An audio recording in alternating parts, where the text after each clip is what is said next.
Kia ora tātou katoa. Tonight, and I'm recording this tonight, it's the eve of Matariki. And this will be the first time ever a public holiday anywhere in the world comes from indigenous peoples' practice and spirituality. Matariki is about stars. What Europeans called the Pleiades, that word from ancient Greece, three sisters goddesses. Though there are many more than 7.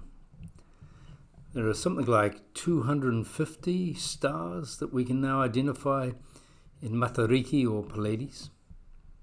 Stars who are, of course, very close to the Earth. The celebration of Matariki coincides with winter solstice, which is the seasonal beginning for the new year. Both Māori and European cultures share this time. Matariki, the passing of the old year, welcome to the new, encapsulates many themes and practices. There's no one way to celebrate Matariki. That said, Matariki is firstly about remembering. As the old prayer book used to say, those who have helped and influenced us, our dead, our stars. That could be a parent or grandparent, but it might be an elder, a mentor, a friend, a neighbour. We remember them because they have gone, yet still, particularly in our dark times, they shine like stars in our night, encouraging, guiding us, bringing us home to ourselves. E namate, haere, haere, haere ki te pō. To our beloved dead, farewell, farewell, farewell to the night. For those of you coming to church this morning, you've been given a star and a pen when you come into church. And later in the service, I'll invite you to write down the names of a few of the stars in your life, those who have guided and mentored you. And then talk to the person sitting beside you about your stars. So firstly, Matariki is about remembering those gone before. Secondly, it's a time of coming change. It's a turning of the seasons and the coming of light. And so it's a time to prepare, to get ready the ground for planting, a time to fly a kite into the unknown, a time to dream it, then do it different. It's a very appropriate time to have a baptism at church, a celebration of light, of community, of change, and the consistency of God atua throughout. This morning we welcome Jade Gage in baptism. And lastly, Matariki occurred at the end of the harvest season. So it was a time of giving thanks for our whenua, our land, and Papatuanuku, our Earth Mother, who have sustained us. And this Thanksgiving was marked by pleasurable pastimes like games and kite making, feasting, being together. Today, Jade has come to be baptized.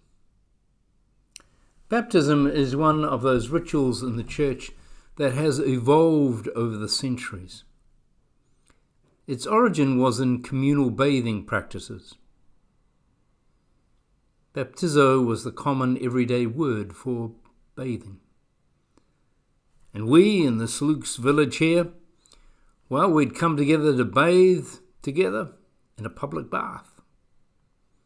Such bathing removed the dirt of the day, but also symbolically the dirt of hurts inflicted, insults received or given, and the mental and physical difficulties of living under the harsh conditions of Roman occupation. Feelings of failure, anger, resentment were washed away to the extent that people could carry on living and loving and caring for family, friends, and others. And the dirt, so to speak, was not just removed by the water, but more so by the fellowship and camaraderie of others in the bathtub.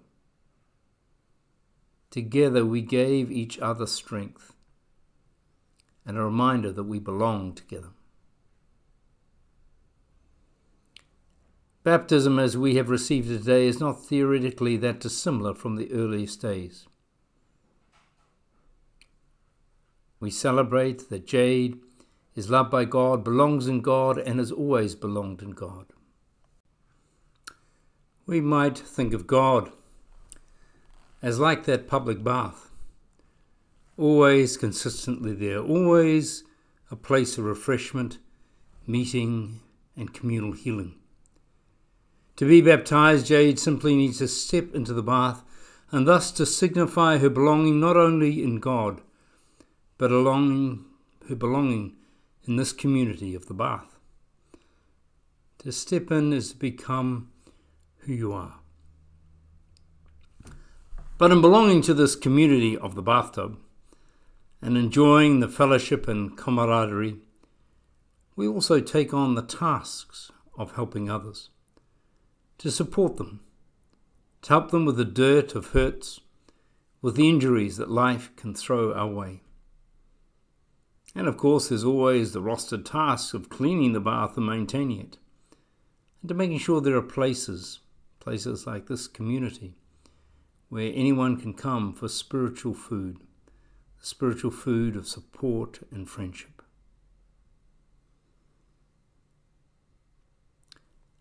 Matariki in early Māori culture was a time of significant work and preparation.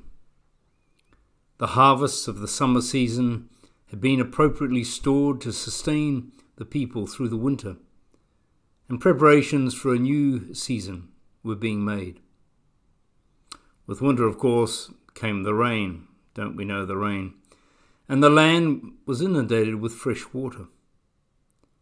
The earth was understood as being revitalized, the soil replenished, ready for planting. The hymn in Te Reo that we sang today, E te atua kua ruia nei, translates in part as, O God, sown is your good seed. Give us a new heart to make it grow. O Jesus, do not let it go. Do not let it be destroyed. Let it grow so the fruits may be seen. So in this hymn writer's metaverse, we are the ground that is being made ready for planting. Give us a new heart, says the hymn writer, or as others might say, open our hearts. That is, open our spiritual ears and eyes and soul, so that we might be receptive to the good words and good deeds, the seed, that others, through the grace of God, plant in us. How the metaphor works is that every kind word, generous deed, wise thought, act of encouragement, solidarity in need, can be like a seed, like the sower sowing in that first reading today, that we can throw it out to land where it may. Our words and actions can be like seed that might in time grow in another's consciousness and bear good fruit. Sometimes we don't know we're sowing seeds. Occasionally someone might tell us, but often we don't hear. Regardless, we keep on throwing out across the fields compassion, wisdom, hope. The second reading today about mustard seeds is a very subversive parable. Mustard was the oxalis, the weed of all weeds in the ancient world. Once in your garden, it was devilishly difficult to get it out. It's a big nuisance. The story, in short, tells us that God's empire, God's way of being, is like a wild seed, disruptive of good gardening practice, a right nuisance. The words and deeds of godly compassion, wisdom, and hope don't fit within conventional ways of thinking. And so it is in the upside-down Jesus universe. The nuisances, the unconventional, the disruptive, may be closer to the truth than we are. At Matariki, The ground is made ready to receive the good seed, to begin a new season. And lastly, there are the stars. It's not only in the Lion King movie where the ancestors were thought of as stars watching over and guiding us, if we let them.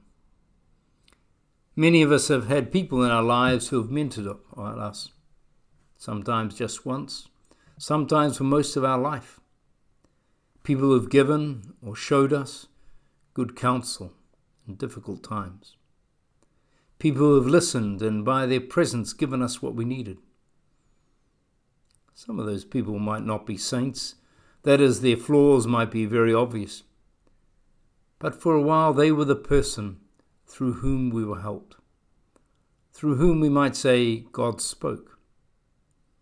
They were our stars when we needed them. They were there even when we didn't think we needed them. This morning, you've been given a star and a pen. I'd like you to spend a few moments now writing the name of a few of your stars, your guides, mentors, on that little cardboard star. Then turn to the person beside you and share what you wish.